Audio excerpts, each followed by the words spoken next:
en marzo del 2000, el mercado alcanzó máximos que no superaría en los 11 años posteriores.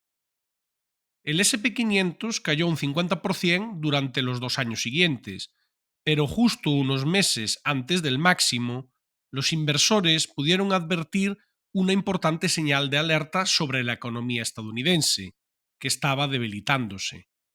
La señal vino del sector del transporte, que entró en recesión mucho antes del máximo del mercado. Previamente tuvimos un suceso muy similar en enero de 1973, cuando el mercado alcanzó otro máximo que no superaría hasta 10 años más tarde, y el SP500 también perdió un 50% desde máximos. Del mismo modo, antes de enero de 1973, el sector del transporte había enviado una señal de advertencia importante. Hoy la historia se repite y el mercado alcanza nuevos máximos, mientras que el sector del transporte nos está dando una señal de advertencia similar a la vista en el 2000 y en 1973.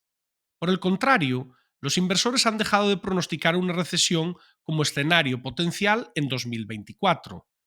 Los temores de recesión alcanzaron máximos a finales de 2022, cuando la mayoría de analistas esperaban una recesión en el transcurso del año siguiente.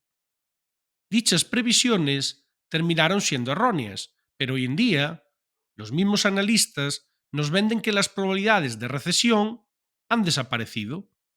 Las acciones del sector transporte no están de acuerdo y suelen actuar como un indicador adelantado de la economía. Si la economía pierde fuelle, los consumidores gastan menos en bienes y las empresas de transporte que tienen que enviar dichos bienes son las primeras en sentir el golpe.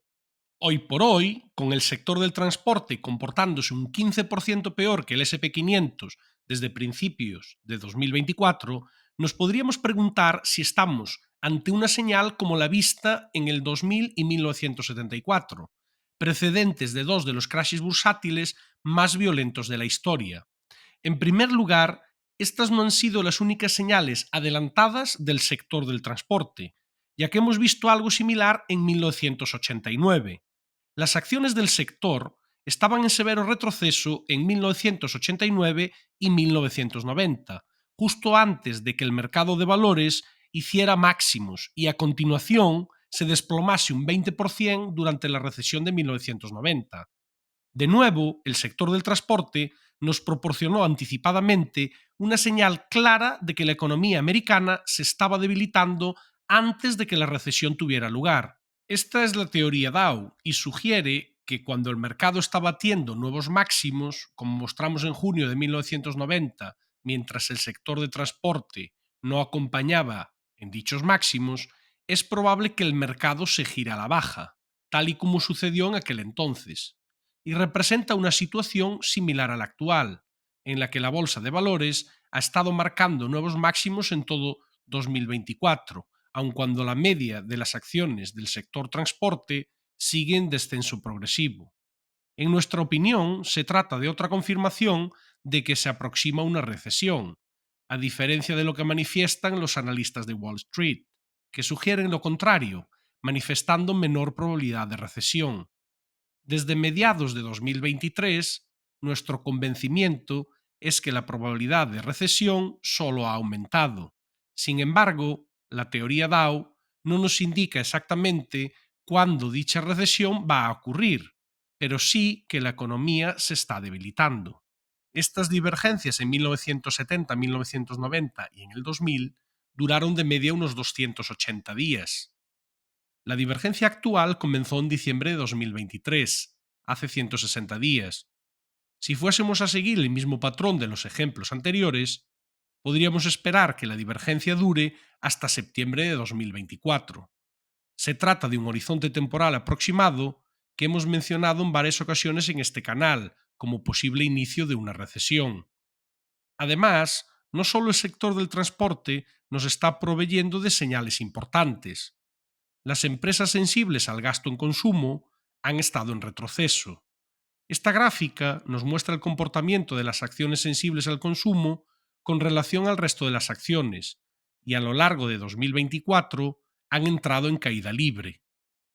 pero dicha relación no tiene un histórico consistente como el sector del transporte.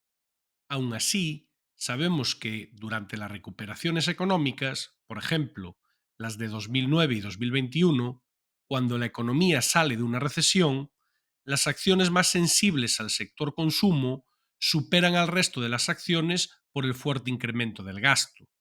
Al contrario, se comportan peor que el resto del mercado, como vimos en los periodos anteriores a ambas recesiones mencionadas, y cuando los inversores anticiparon un consumo muy frágil. Estamos viendo de nuevo un debilitamiento del consumo. Así pues, se antoja difícil navegar este mercado. El SP500 se encuentra técnicamente muy fuerte y queremos mantener posiciones largas en renta variable, pero no a costa de exposición a sectores de la economía sensibles al ciclo económico, como transporte o consumo discrecional. Durante los últimos 2 meses hemos realizado operaciones en biotecnología, small caps, mercados indio y chino y tecnológicas estadounidenses. Todas las operaciones han tenido un buen comportamiento desde los mínimos de abril. Esta es nuestra pasión en juego de mercados. Ayudamos y guiamos a nuestros clientes con las mejores estrategias de inversión y trading. Y lo más importante, manteniendo las pérdidas a raya. Afíliate a nuestro servicio anual a un precio de derribo. No te arrepentirás. Por favor, dale al like y comparte si te ha gustado.